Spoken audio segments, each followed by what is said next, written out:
Déstockage Games. Bonjour à tous et bienvenue sur cette nouvelle vidéo. Aujourd'hui, j'ai le plaisir de vous présenter le Garand M1 de chez GG.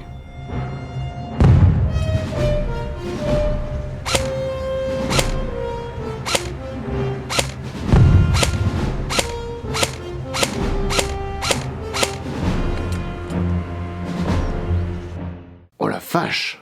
Ça en fait du logo. J'avoue, c'est la première fois que j'en ai autant. C'est pas pour me déplaire, hein, évidemment, j'y reviendrai après. Oui, cela fait maintenant 4 ans que je possède cette réplique et je ne l'ai toujours pas présentée. Mais je voulais attendre le bon moment. Et le bon moment, il est là. Grâce à l'aide de Gordon Custom qui a pu me donner le contact qu'il me manquait. Merci Gordon.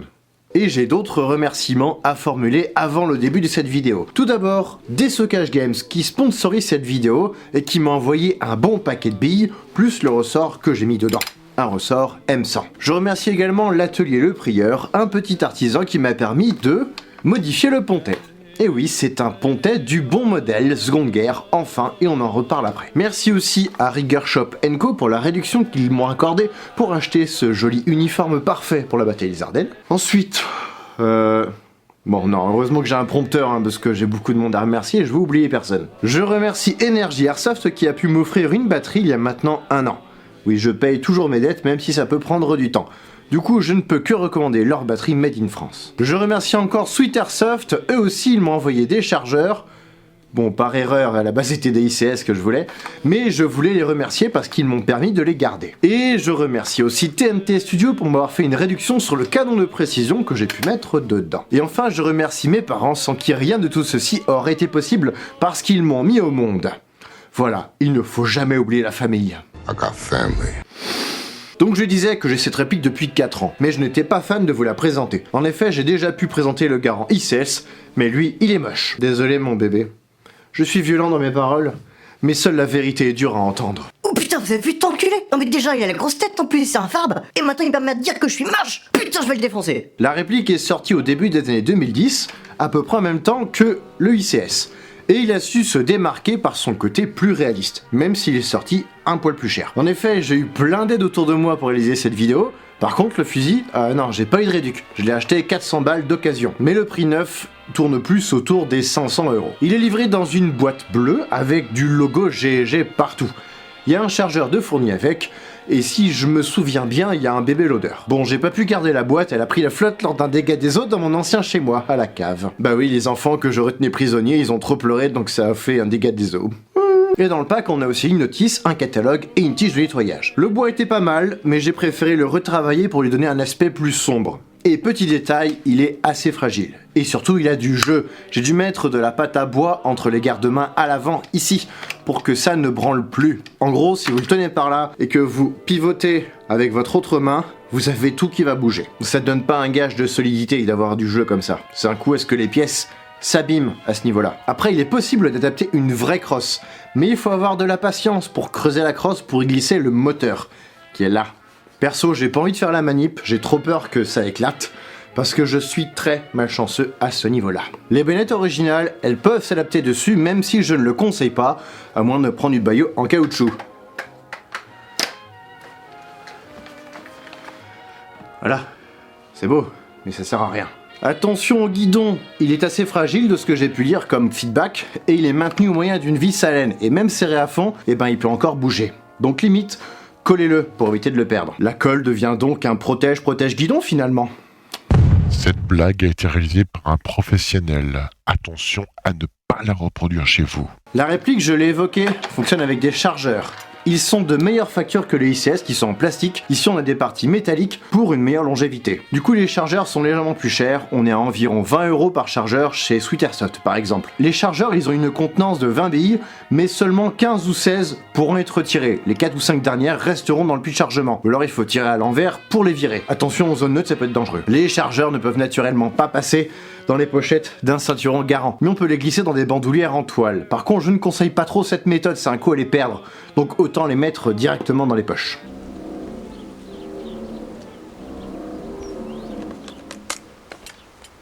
Poche dommage de ce magnifique uniforme de chez Rigueur Shop & Co. Foncez voir leur site web pour découvrir et soutenir leur travail. Pour enlever le chargeur de la réplique, il faut utiliser le levier d'éjection du clip qu'on a ici. Pas con comme système finalement, sauf que ça éjecte par le bas et non par le haut comme en vrai. Pour insérer votre chargeur, il faudra le glisser doucement vers l'avant sans trop forcer. Et on va jusqu'au clic. Vous pouvez éventuellement aider en appuyant sur le levier. Vérifiez que c'est bien verrouillé avant de commencer à courir. Là aussi, ce serait dommage de perdre votre chargeur.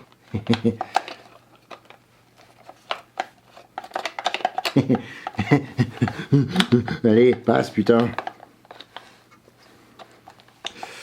Ouais, la manipulation des chargeurs peut être un tout petit peu galère.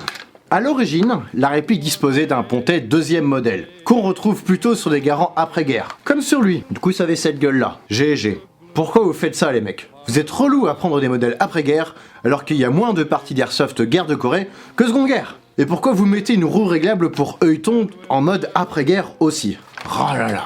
Je fais bien le ralala? Non, c'était nul. Du coup, j'ai fait appel à l'atelier Le Prieur pour refaire le pontet. Et comme c'est de l'acier, ça peut se souder. Ça m'a coûté 80 € plus frais de port, et je ne regrette pas du tout. Mouah.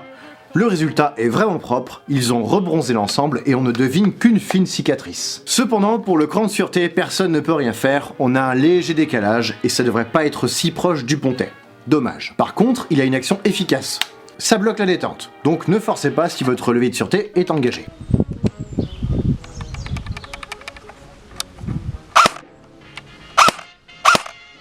Du coup, la barre de verrouillage ou la lock bar du réglage de l'œilleton, je l'ai aussi rajoutée. Celle-là, achetée sur eBay en reproduction pour un vrai garant, pour 15 € plus frais de port. J'ai mis à peu près 1 heure à l'adapter parce que naturellement, c'est pas compatible nativement. Mais maintenant, j'ai un garant qui tient la route et qui peut même être sorti en reconstitution VV2. L'authenticité est garantie, je m'en porte garant.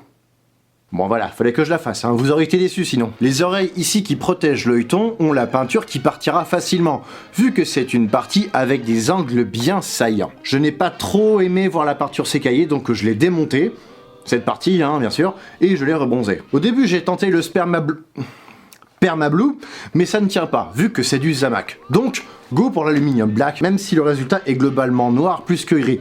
Bon, après, avec les manipulations, ça s'éclaircit un peu. Après, on pourrait repeindre, mais je crains que ça ne donne pas un joli résultat et que ça s'écaille encore après. En tout cas, l'œilleton est réglable, en hausse et en dérive.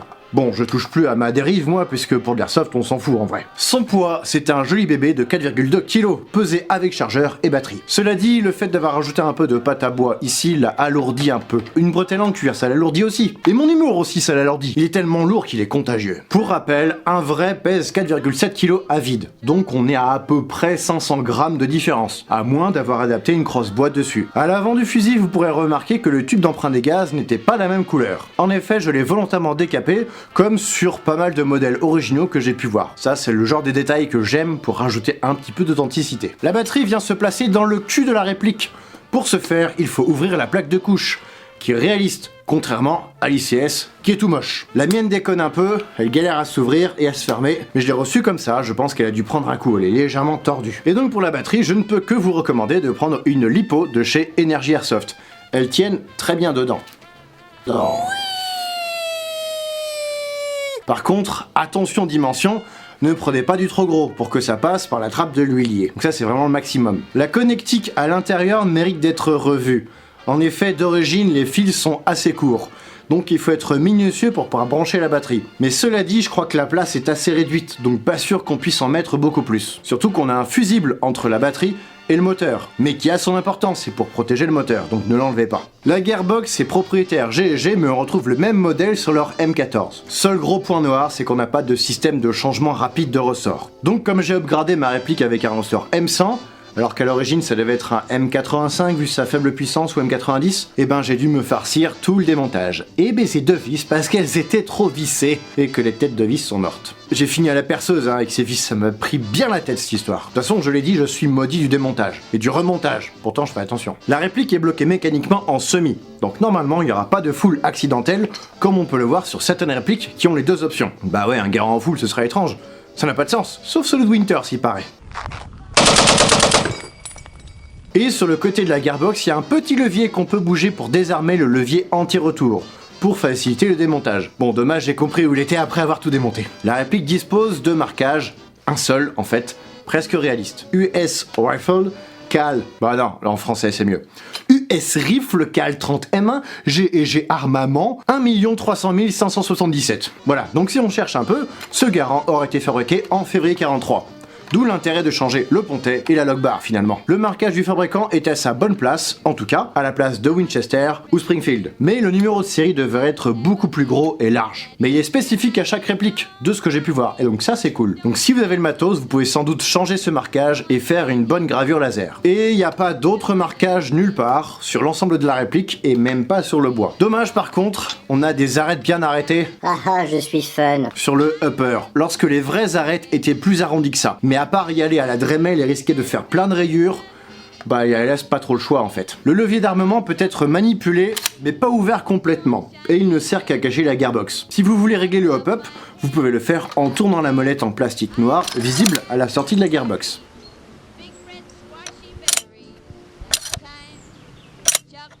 Au niveau des composants, c'est assez marrant. On a moitié zamac, moitié acier. Ou matériaux ferreux, c'est aimanté quoi. Genre la plaque de couche est bien aimantée, pareil pour certaines garnitures métalliques, ici, le canon externe. Par contre, le hopper et le tube d'emprunt des gaz, ils sont en zamac. Petite faute de réalisme, et c'est dommage, pour la petite vis située sur le côté gauche. Mais bon, c'est pour bien solidariser le hopper avec la gearbox. Pour démonter la réplique, il faut démonter par l'avant, en enlevant le bouchon du tube d'emprunt des gaz, on enlève le 8 ici à l'avant, en le dévissant, on tire le tout vers l'avant, tout simplement. J'ai rajouté une bretelle, j'ai choisi le modèle en cuir, comme ça se faisait souvent à l'époque. J'aime pas le modèle en toile. Berk. Nous allons maintenant passer au test de tir avec la mécanique d'origine. D'abord test chronie à la 0,20, puis un test de tir à la 0,28, et enfin test de portée.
Voilà, j'aurais très bien pu m'arrêter là, mais non. J'aime bien quand mes répliques tirent bien, histoire de pas passer pour un nul. J'aime bien vous montrer l'existant et vous proposer mieux. Donc, changement de ressort, j'ai pris un M100 de chez Destockage Games, changement de canon interne plus joint hop-up avec un canon de 510 mm de chez TNT Studio.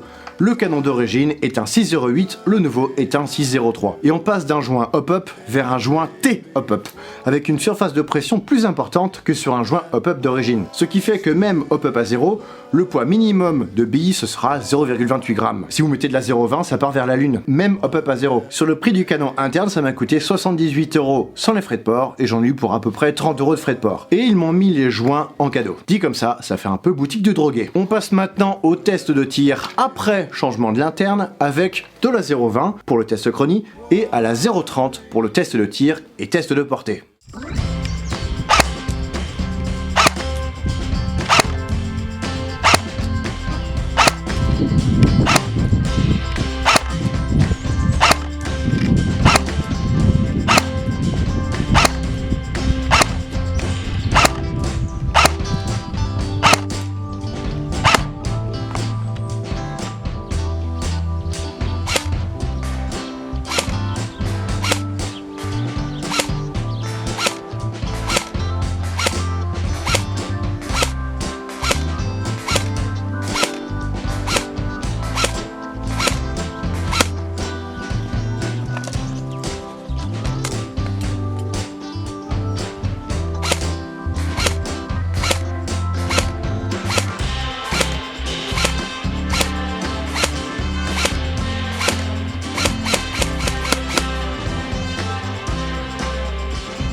On peut voir que le résultat n'est pas très différent après upgrade, mais le changement de canon plus ressort m'a permis de gagner en portée tout en utilisant des billes plus lourdes. Ce qui fait qu'on peut aussi soulever des billes de 0,36, voire même un peu plus, ce qui serait compliqué avec le canon et ressort d'origine. Mais après, pour une utilisation classique, l'upgrade ne sera pas forcément nécessaire, vous pouvez très bien jouer avec le Garand en sortie de boîte. Et voici un petit comparatif entre les deux.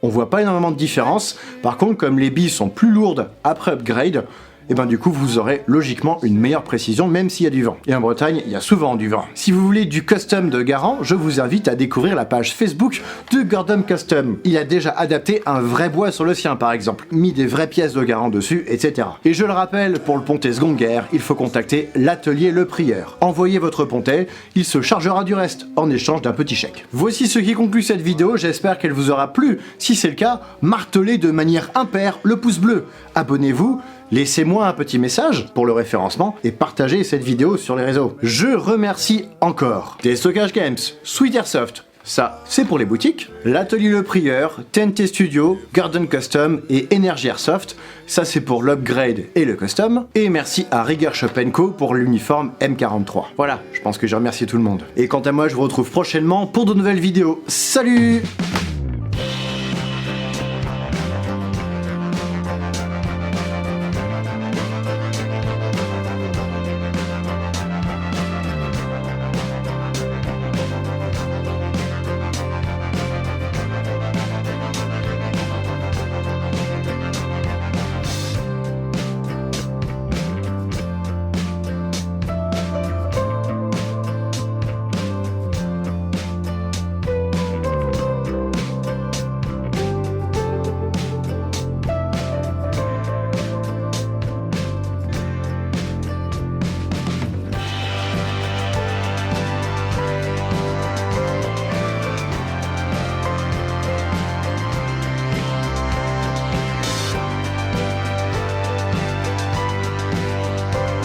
Bonjour à tous et bienvenue dans cette nouvelle...